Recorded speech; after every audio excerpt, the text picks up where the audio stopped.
How do you think Jesus would be received if he were to attend most churches in America today?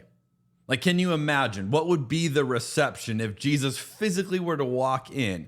If Jesus were to walk onto the stage, stand behind the pulpit, what would be the reception?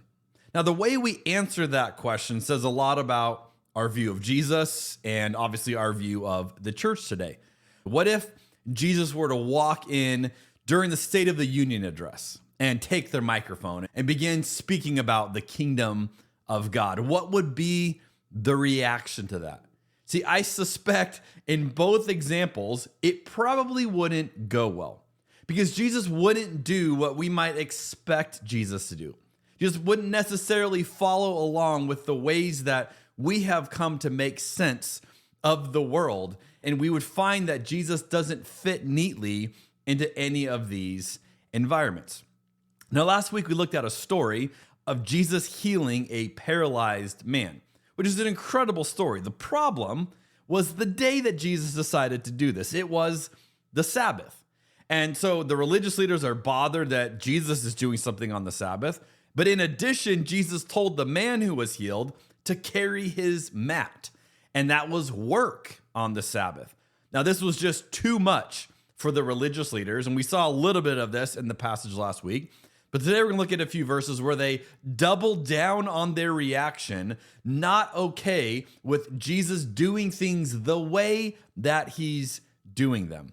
And so just follow along. This is truly a bizarre reaction we find to Jesus doing supernatural things. In John chapter 5, verse 16 says this. So the Jewish leaders began harassing Jesus for breaking the Sabbath rules. But Jesus replied, "My Father is always working, and so am I." And so the Jewish leaders tried all the harder to find a way to kill him, for he not only broke the Sabbath, he called God his Father, thereby making himself equal with God. Can you imagine watching someone who has been paralyzed for 38 years of his life, watching him suddenly healed in a moment, and then you're mad about it? I mean, can you imagine watching that? This guy that you have seen for 38 years can't walk. And then suddenly he has this encounter and he's able to walk. He's miraculously healed and you are pissed?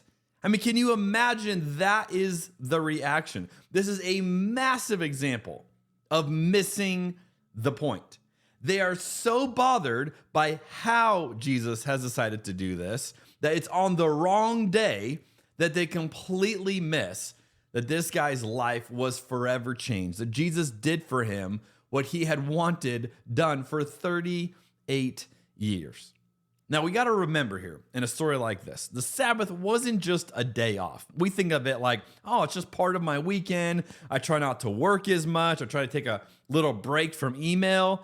That was not the way in which Jewish culture saw Sabbath. This was a boundary marker of sorts. This was a defining element of who they were. It was a way for them to prove faithfulness in a world where Israel constantly felt threatened by other influences and other nations. And so breaking the Sabbath didn't just feel like it was irreligious, it felt probably traitorous. Like, this is who we are, this is how we do it. And then here comes Jesus doing it his own way. And yet Jesus seems to understand something that they don't understand about God. It reminds me of something Pablo Picasso has said. He said to learn the rules like a pro so you can break them like an artist, right? That before you can truly bring something new, you have to learn what already is. And Jesus fully knows the rules. He fully knows how this system works. He has an understanding of it that is deeper than anyone else. It's just why he can break it the way he is, which is why he is artistically healing this man in a way that everyone else can't seem to wrap their heads around. Jesus is not only healing someone, but he's doing it in a way that they just don't have a box to put it in. They don't have a way to make sense of how Jesus is doing this. Religion prioritizes rules over people. It's the way that religion has always worked.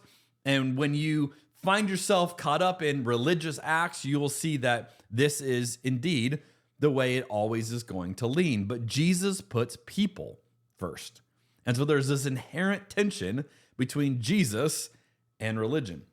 Now, notice the argument that Jesus makes to these guys. He says, look, God doesn't practice Sabbath anymore.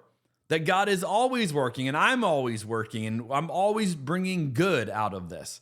I mean, this is just a blatant disregard for the way in which God made sense to them.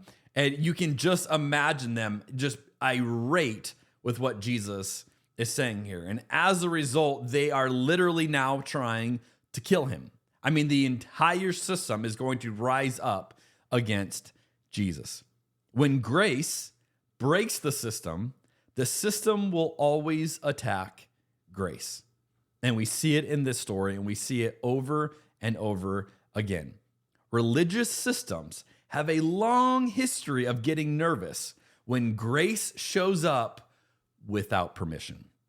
As long as the religious system says you can do it this way, it's fine. But the moment grace shows up without permission, religious systems and the people that love running them inherently take issue. And that's what we see in this story. But this is continuing even today. So I want you to reflect on where might we be attacking grace today because it's coming without permission. I was thinking of a few ideas of maybe where we do this. How about women in ministry? In the majority of churches, even today in America, women have limited roles of what they're able to do. They can do this role or that role, or they can go this high in leadership, but no higher. And there's certain things they can be called and other things they can't be called. It's because it's grace without permission. We go, no, you can't break the rules. We've got rules around this. And yet we realize there's a tension there. Or how about people who are on a deconstructing journey? People who are asking questions that we think you're not allowed to ask that question, or stop asking that question. Just go along with what everyone else is saying. Do they have room to have that grace within the community, or do they have to go elsewhere? Do they have to go outside of it for that journey? Or people with mental health struggles. Do we have the grace for that when it doesn't fit into our systems? Or do we say, look, you got to play by our rules before we're willing and able to help you? Or maybe the one I've seen most obvious recently is people in the LGBTQ community. We go, no, there's no grace for that. You didn't get permission to do that. And we see this inherent tension with people and religion.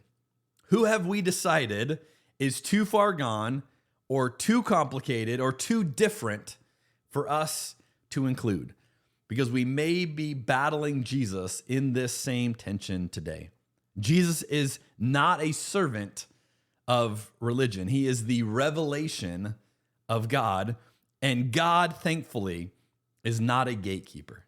God, thankfully, is someone who prioritizes people over religion, who chooses to break the rules for the sake of love. I want to close with something that Rachel Held Evans wrote. She said, this is what God's kingdom is like. A bunch of outcasts and oddballs gathered at a table, not because they are rich or worthy or good, but because they are hungry. I love this quote. I use it all the time because it reminds us what the kingdom is about. It's not about those who the religion has said you fit, you have our permission.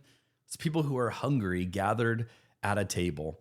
And grace makes room for all of them. Love is big enough for all of them. Will we be the kind of people who join Jesus in breaking the right rules for the sake of love? I'll see you next week on Rebuilding Faith.